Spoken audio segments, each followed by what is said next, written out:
हाय, मैं हूं मोहित Munjal from directorsinvestments.com। मैंने लास्ट वीडियो में बताया था कि आप अगर एक न्यू इन्वेस्टर हैं तो आप क्या करें। आप म्यूचुअल फंड्स में इन्वेस्ट करें। आप स्टार्टिंग करें इन्वेस्टमेंट्स की, बट म्यूचुअल फंड से, ना स्टॉक्स ना क्रिप्टो, सिर्फ म्यूचुअल फंड से स्टार्टिंग करें। तो आज मैं आपको बताऊंगा कि कौन से म्यूचुअल फंड्स आपको लेने चाहिए। एक दो कंपनीज के नाम भी आपको बताऊंगा कि ये कंपनीज के म्यूचुअल फंड्स हैं, बट एनालाइज आप खुद करिएगा। मैं आपको सिर्फ नॉलेज दूंगा कि ये म्यूचुअल फंड्स आपके होराइजन के हिसाब से सही है, आपका एज फैक्टर, आपके इनकम के हिसाब से ये म्यूचुअल फंड सेगमेंट सही है। दो तीन कंपनीज के नाम जरूर बताऊंगा, बट अगेन वो decision of investment lies with you. ये जो मेरा वीडियो बनेगा, this is only for educational purpose. कोई स्पेसिफिक म्यूचुअल फंड सिलेक्शन नहीं दे रहा हूं मैं, ये खाली एक वीडियो है only for educational purpose only. Sorry, आज मेरा गला खराब है बिकॉज दिल्ली में बहुत ज्यादा पॉल्यूशन है, तो इसकी वजह से गला आज मेरा खराब है, तो you have to ignore me for that.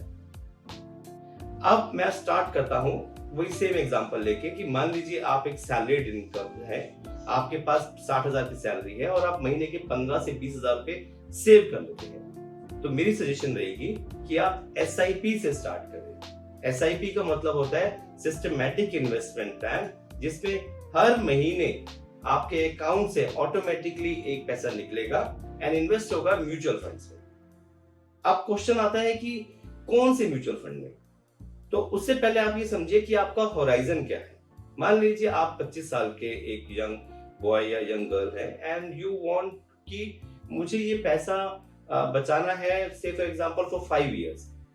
Female सेल्स की मेरे को बचाना है फॉर 5 इयर्स, सो दैट कि after 5 years I can keep this for my marriage.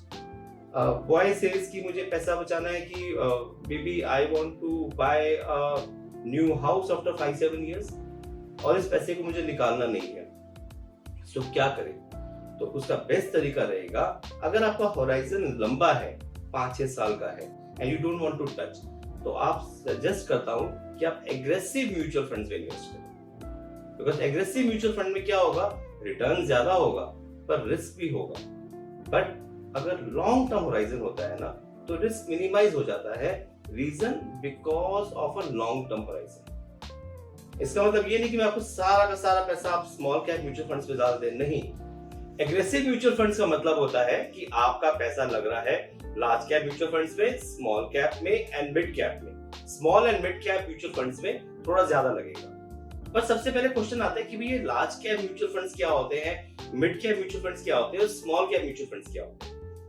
Large cap mutual funds में क्या होता है, जो फंड मैनेजर होता है वो पैसा इन्वेस्ट करता है blue chip companies of India. जितनी भी टॉप कंपनीज है इंडिया की, उसमें वो इन्वेस्ट करते हैं लार्ज कैप में। तो कुछ म्यूचुअल फंड्स मैं आपको सजेस्ट कर रहा हूं, ये वो है जो कि बहुत पुराने म्यूचुअल फंड्स है इंडिया में, and they invest into large cap stocks of India. आप इनको प्लीज प्रॉपर स्टडी करें एंड तब इन्वेस्ट करें। मेरे आपको सिर्फ ओनली फॉर एजुकेशन पर्पस बता रहा हूं। तो कुछ पुराने and good mutual funds in blue chip are SBI blue chip fund, Kotak blue chip fund, ICICI Prudential blue chip fund, Axis blue chip fund. ये 3-4 नाम है जो कि पुराने ब्लू चिप फंड्स हैं in India and they have been doing very well. इसी तरह से मिड कैप म्यूचुअल फंड्स होते हैं।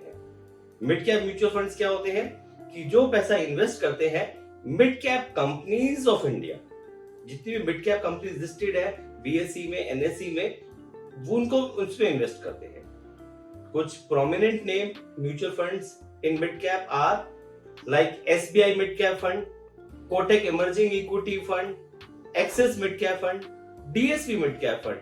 ये कुछ prominent नाम्स है mid cap में। But again, आप पहले अपने आप को एनालाइज कीजिए and then invest into these funds or any of the fund। आप समझ रहे, जो कंसेप्ट है वो ये कहता है कि मिड कैप ये होते हैं। इसी तरह से स्मॉल कैप म्यूचुअल फंड होते हैं जो कि small cap companies of BSE and NSE में इन्वेस्ट करते हैं। कुछ प्रोमिनेंट नाम इसमें भी है, like axis small cap fund, DSP small cap fund, SBI small cap fund, Kotak small cap fund and many more. मैंने आपको बताया ना एग्जांपल कि अगर आपका होराइजन लंबा है तो आप ऐसे कर सकते हैं कि आप मिड कैप स्मॉल कैप में ज्यादा एक्सपोजर लें, लार्ज कैप में कम लें। या आप चाहते हैं कि मैं स्टार्ट कंजर्वेटिव से करूं, तो लार्ज कैप म्यूचुअल फंड में ज्यादा पैसा डालिए, mid cap and small cap में कम डालिए। एक प्रोपोर्शन रखना पड़ेगा, उसी हिसाब से ही आप इन्वेस्ट करें म्यूचुअल फंड में। एसआईपी जरूर करें, एसआईपी जरूर करें, हर महीने करें। हर महीने आपके पास अगर 15,000 की एसआईपी कर रहे हैं 5,000 के 3 फंड्स में, तो उसको कंटिन्यू करें, बंद ना करें। मेक श्योर कि जिस दिन वो पैसा डेबिट हो उस दिन आपके अकाउंट में उतना बैलेंस हो, बिकॉज कंटिन्यूटी रहेगी तो ही आप पैसा सेव करोगे। एंड जब आप पैसा सेव करोगे और म्यूचुअल फंड्स में इन्वेस्ट होगा तो आपका पैसा ग्रो होगा। Saving is very important, specially for the segment who are aggressive. अगर एक कंजर्वेटिव इन्वेस्टर है, मान लीजिए मिड 40s में है, एंड ही फील्स कि मुझे ज्यादा एग्रेसिव नहीं लेना म्यूचुअल फंड्स, तो only invest into large cap mutual funds.